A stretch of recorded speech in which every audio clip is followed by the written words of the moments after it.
उत्तर प्रदेश के मुखिया योगी आदित्यनाथ का वचन ही शासन है।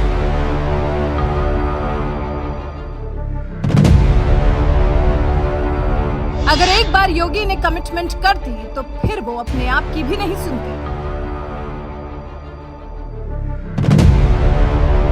ये योगी राज है, पहले आदेश आएगा, जो माना तो ठीक, नहीं माना तो कानून का डंडा चलेगा।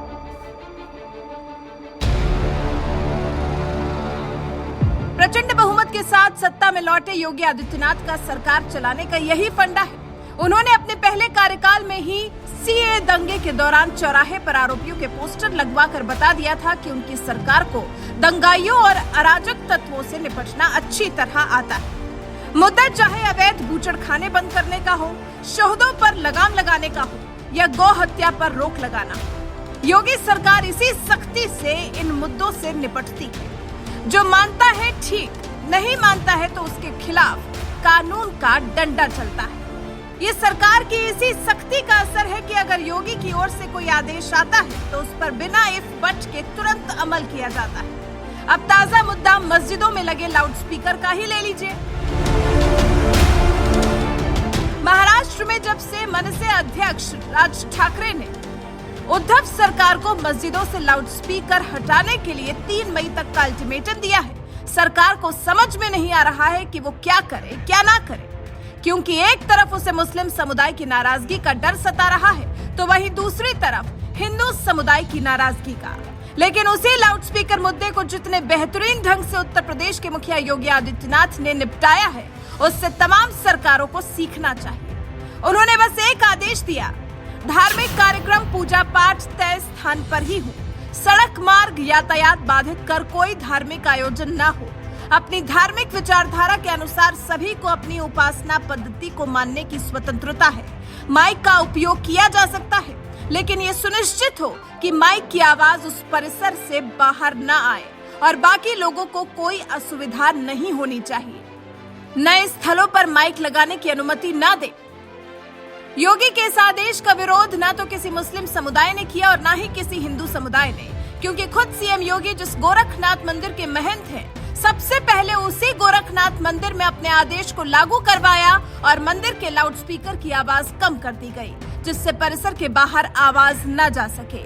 जब योगी ने खुद पहल की तो फिर यूपी की तमाम मस्जिदों से भी लाउडस्पीकर उतरने लगे। कन्हैया की जन्मस्थली मथुरा में स्थित शाही मस्जिद ईदगाह से भी लाउडस्पीकर उतरने लगे। इस मस्जिद से 3 लाउडस्पीकर हटाए गए और सिर्फ एक लाउडस्पीकर लगा है।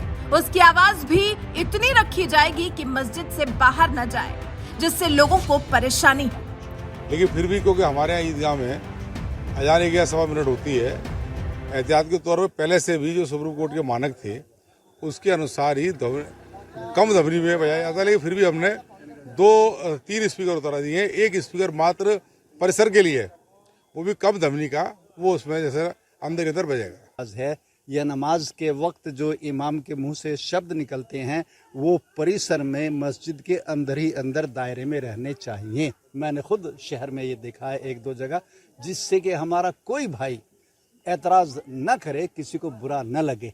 और फिर धर्म ही किस बात का रहा, अगर आपका धर्म दूसरे को बुरा लगा, आपका धर्म दूसरे को बुरा तो लगना ही नहीं चाहिए, उसको सुख शांति मिलनी चाहिए कि ये भी हमारे भाई हैं, ये भी हमारे भाई हैं, हम सब भाई भाई हैं और हम सब हिंदुस्तानी हैं।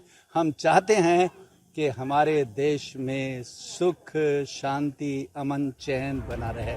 चलिए, धन्यवाद। सिर्फ मस्जिद ही नहीं, मथुरा के कृष्ण मंदिर से भी लाउडस्पीकर हटा दिए गए हैं। अब भजन की आवाज सिर्फ मंदिर परिसर तक ही सीमित रहती है। जो मथुरा में हुआ वही पूरे यूपी में हो रहा है। मतलब योगी ने जो आदेश दिया उसका पालन मौलाना और पुजारी दोनों समान रूप से कर रहे हैं। कहीं कोई विरोध नहीं हो रहा।